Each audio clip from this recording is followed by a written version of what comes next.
Good morning. Welcome to the XM.com weekly market update. And with me once again is Peter McGuire, the CEO of XM. Good morning, Peter. Lovely to be here, Andrew.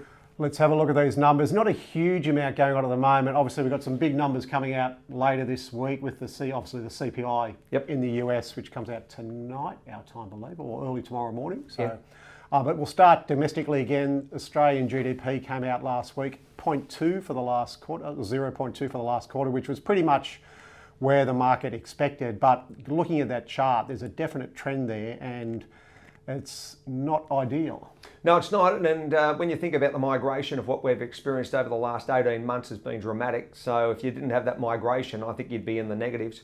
You need people to feed themselves, and that's what drives GDP and consumption. So yeah, I'm agreeing with you, and that may be in the red come mid-year. Could well be.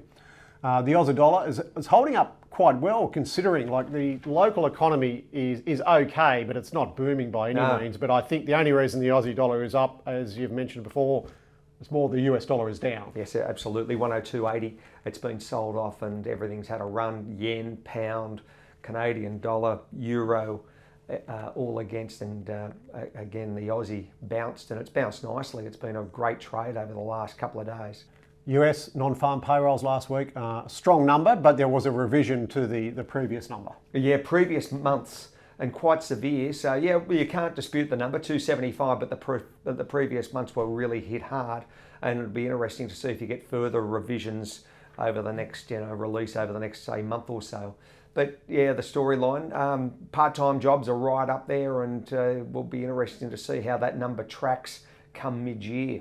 And the unemployment number actually ticked up only slightly, but it has been pretty steady for a long period of time. So I think it went from 3.7 to 3.9, I believe. Yeah. So the Fed rate, we can speculate about this all day, every day. Yep. The word on the street at the moment is that they're looking at June, which is still obviously a few months away. Yes, but, it certainly is. Plenty of data between now and then which could sway the Fed, and obviously the big one is the CPI this week. Yeah, exactly. Look, naturally you take on board the CPI and those two drops, but the other side of it is June going to be it? And if you delay it, we mentioned last week, it becomes very political if you roll it into August, quite simply because you've got an election in November. And do we achieve, and they're all forecasting 95 basis points of cuts by December 31, so you'd really need to front load them. I wouldn't think you'd do it after an election in November. Anyway, we'll just have to see. They normally don't cut them in December, do they? They don't, but yeah, like whether or not they achieve the 95. Yeah, and they might do that first cut and just sit just to see what the impact is. Yes. To see if inflation does pick up again, which would be a more probably prudent approach.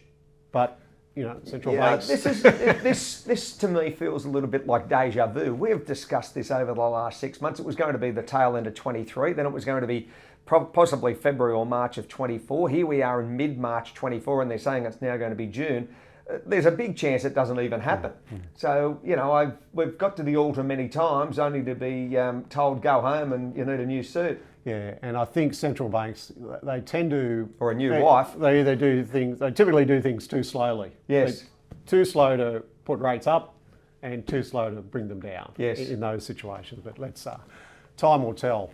We've also spoken about GDP quite a bit in the last few weeks, in particular India. Yes. This just gives a quick snapshot of how 2024 is looking. So obviously India is top of the pops there, no doubt as well. Interestingly, Indonesia as well, but quite a few other economies there are languishing underwater quite a bit.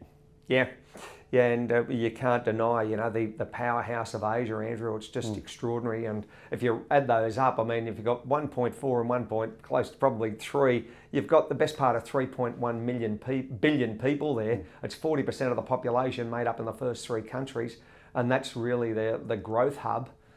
When you look at that map, you get an idea. Australia's got no one there. It's only 26 million people, and the size of Africa. It really doesn't come into consideration where you've got 50 different countries across Africa. There's many countries there that are booming, and it'll be, again, how 24 rolls.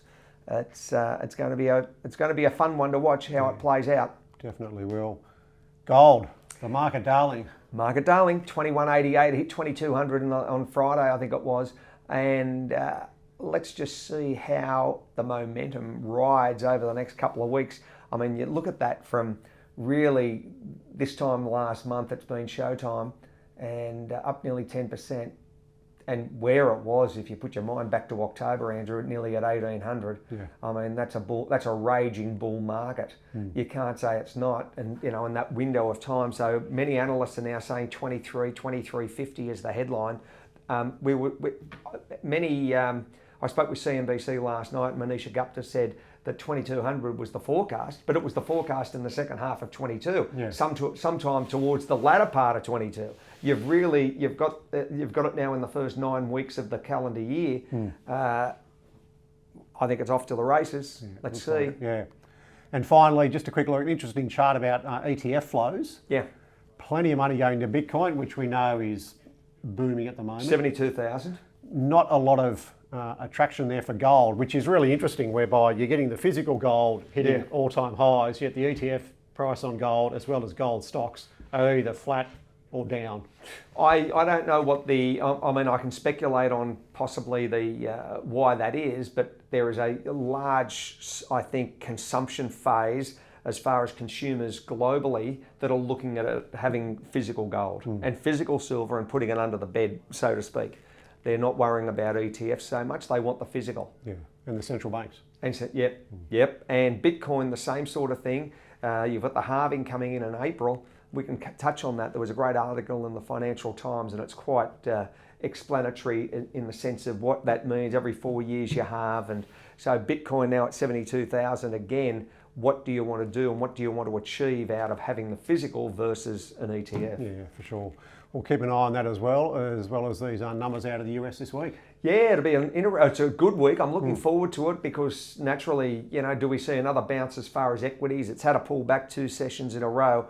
And is it just a phase of consolidation this week, or is something else going to surprise us? And I think when you get, particularly in the US, when you get in between now that earnings season is out of the way, yes. that gap between earnings season, it's always a bit of no a man's lull, land. Bit of a lull in the equity markets, and you're relying more on macro sort of information. Drivers. So the market can fluctuate quite a bit. When in actual fact, if you're on a particular stock, say Apple for argument's sake, then the macro doesn't have a huge bearing on. No, the consumption's still up. Yeah, they're buying iPhones or you're not. I bought one last week. That's right. That might help the numbers, but the other side is yes, and have a look at Japan, what they're prepared to do as far as rate policy. Are we going out of the negative range to either flatlining or positive? So yeah, there's still a bit to go and still a bit to see this week. Yeah, good stuff. All right, we'll regroup next week. I look forward to it. Okay, thanks, Pete. Cheers, Andrew. And that's the XM.com weekly market update.